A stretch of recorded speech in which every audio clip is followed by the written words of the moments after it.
Bonjour tout le monde, j'espère que vous avez passé une excellente semaine et voici votre rendez-vous, un grand moment de cinéma. Cette semaine, nous allons parler de The Salvation, Hippocrate, Maintenant ou Jamais et le sublime Party Girl.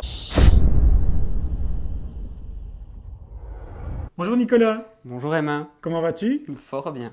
On a un coup de vent aujourd'hui, hein? C'est ça. The Salvation, c'est quoi comme film? Eh bien, c'est un western danois. Ah mon dieu, un western danois. Pour vendre le western danois, il y a du casting. Donc Oui. on a Eva Green notamment et Mads Mikkelsen. Eric Cantona. Aussi. Sur toute une première partie de film, quand même, on l'aperçoit. Donc, on voit son nom au générique, on l'aperçoit.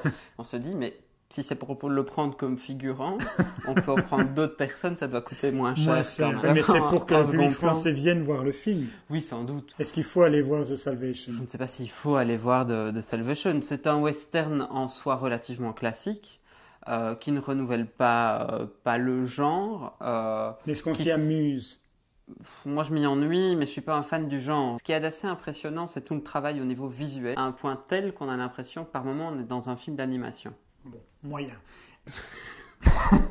C'est pas grandement ma tasse de thé, donc je serais fan du genre, je pourrais faire mille et une comparaisons, voir les références. Tu nous as donné moyennement envie d'aller voir The Salvation. Est-ce que tu nous donneras un peu plus envie d'aller voir Maintenant ou Jamais? Ou du tout. Du tout. Ou alors si je donne envie d'aller voir le film, c'est à contre-cœur. D'accord. Pourquoi? Oh, c'est affecté à souhait, on nage en plein pathos. C'est avec Leila Bekti? Oui. Mhm. Avec Nicolas Duvauchel et avec Arthur Dupont. Donc c'est un très joli casting. Mais tu n'as pas apprécié le film parce qu'on ne voit pas les tatouages de Nicolas Duvauchel. Ça, je te l'ai glissé à l'oreille. Mais il n'y a pas que ça. Je trouve que c'est un peu trop écrit. C'est le genre de film français qui m'insupporte où je me dis que simplement les gens, il pourrait y avoir un minimum de dialogue et les choses pourraient fonctionner. Et je ne crois pas à la ligne narrative, je ne crois pas du tout à la destinée vers laquelle court en fait l'héroïne du film. Et la fin du film, pour moi, est juste épouvantable. Nicolas, est-ce que tu y as cru un peu plus à Hippocrate? Oui. Alors Hippocrate, c'est avec Jacques Gamblin et un jeune acteur qu'on avait déjà vu dans un autre grand film. Les Beaux Gosses. Oui, donc, qui avait eu ouais, un certain succès. qui avait eu un chouette succès, Vincent Lacoste, mais il y a aussi Reda Kateb. C'est vrai, qui est excellent. Oui. Enfin, qui est excellent dans toute sa carrière d'ailleurs. Oui. On est dans le milieu hospitalier, on a... Un jeune interne qui vient d'un milieu relativement bourgeois, vu que le père est déjà chef de service, etc.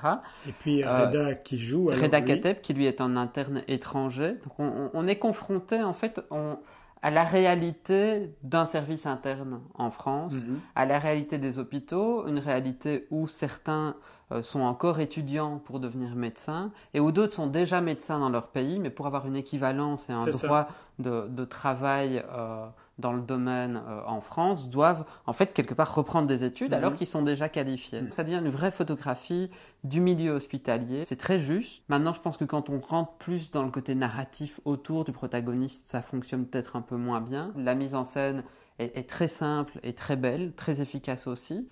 De la manière dont tu l'expliques, j'ai l'impression de voir un documentaire, mais c'était pas ça du tout. Hein. On est Non, vraiment c'est même dans une quelque comédie. chose. C'est même une comédie. Il y a des un très peu très bonnes dramatique quand répliques. même. Mais, C'est basiquement une comédie dramatique française. Le réalisateur a lui-même été médecin, son père était médecin Mhm. aussi, et le film a été tourné dans l'hôpital où il a exercé. Donc D'accord. il y a quand même un arrière-fond qui nourrit proprement Mhm. le film. Nous allons donc en crescendo dans cette émission. On va terminer par l'apogée de cette semaine, Party Girl, un film dont on avait déjà parlé, qui est quand même le troisième film de cette semaine de Cannes, puisque Hippocrate Était était la à Cannes. clôture de la semaine de la critique à Cannes. Ouais. Oui, il y avait The aussi Salvation en séance de minuit. oui, et puis Party Girl, Party un Girl, film d'ouverture du certain regard. d'ouverture, mais également qui repart avec La Caméra d'Or.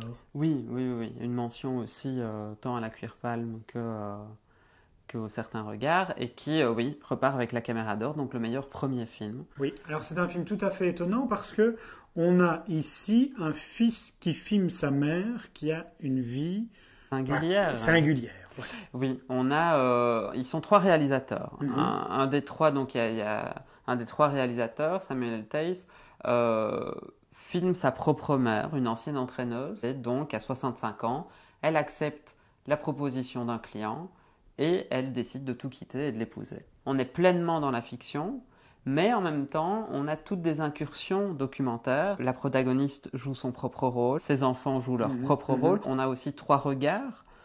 Puisqu'il y a 3 réalisateurs. Il y a une vraie énergie dans la mise en scène. On est dans quelque chose d'organique, de très juste. C'est très touchant. Il y a un emploi de la musique qui est vraiment plein de sens, impressionnant au sens propre. Ce sera tout pour cette semaine. N'hésitez pas à liker nos vidéos. Et on se retrouve mercredi prochain pour un nouveau grand moment de cinéma. Ou pas.